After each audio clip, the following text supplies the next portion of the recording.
We got another blitz coming up, boys. August 24th through August 30th of 2025 is the CVSA Brake Safety Week, and they're going to be focusing on drums this time. So let's go over some things. So with the brake drum, what are we going to be looking at with it?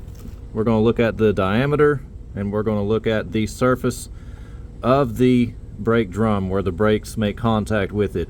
So what is the maximum diameter, inside diameter? Well, it's printed on the brake drum. Right there, maximum is 16.62 inches. And I'll also put a video right here with a little bit more about brake drums.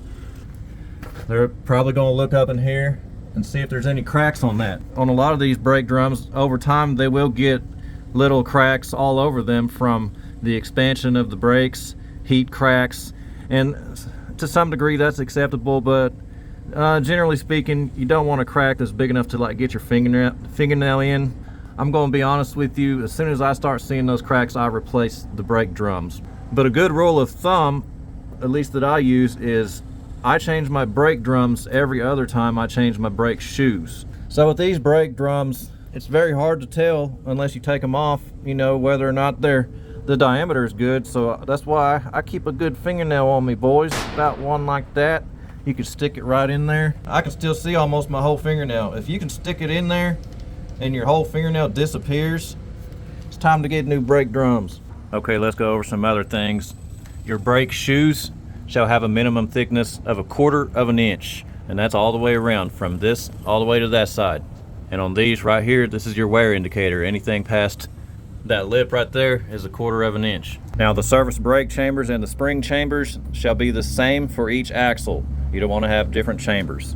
Now you want to go ahead and check your push rod stroke, and that's going to depend on the brake chamber. On mine, I go ahead and release the brakes, which is going to pull in on this push rod, and then you can use a piece of tape or a zip tie like right here and put it right flush with the chamber, and then go ahead and engage the brakes, and it's going to push it back out and see how much travel you have. Now you want to be sure you look up the manufacturer of the brake chamber. Mine is OTR. This is a 3030 brake chamber. It has a 2.5 inch stroke, so anything over 2.5 inches would be illegal.